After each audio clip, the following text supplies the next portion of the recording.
Okay, sa punto pong ito, puntahan naman natin ang I Love My Culture segment.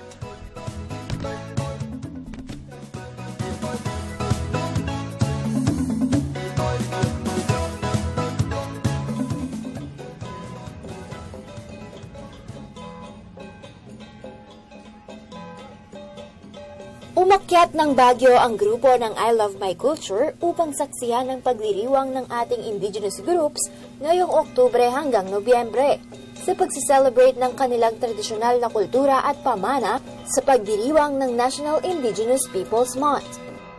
Sa pagbubukas ng Dayaw 2014, ito ay sinimulan ng isang parade na ginanap sa Session Road na sinalihan ng mga ilang katutubo mula sa Gadang, Tinggian, Malaweg, Kasiguran, Ivatan, Bugkalot, Ifugao, Ibaloy, Ilocano, Pangasinan, Tagalog, Sambal, Pampangan, Agta, Mangyan, Palawani, Jamamapun, Tagbanwa, Palawan, Agutaynen, Bicolano, at Cuyunod. What we are bringing to you, what we are offering to you, are showcases of the different cultures of our different cultural communities within Luzon, and expressed through dances, expressed through the exhibits, the cooking demo that we have, and maybe in this forum that we have wherein they are sharing their own cultures. So hopefully at the end of the day, at the end of the event, we can have like new knowledge of what are the existing cultures in our country.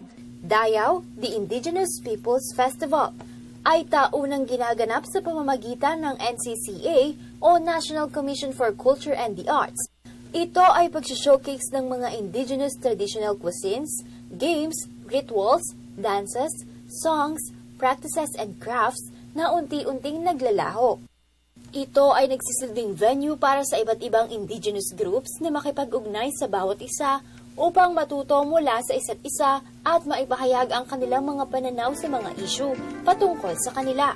At hangad ng NCCA na paigtingin ang mga institutional program para sa mga katutubo. Our institutional program is yung tinatawag namin na School for Living Traditions.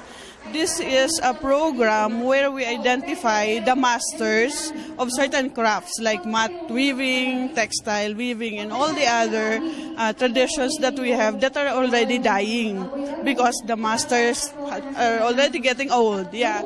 So, pinupunduhan namin, we provide the materials, we provide honoraria for the masters because this is going to provide also livelihood for the masters, and we give a little token to the younger generation so that they will be interested to study.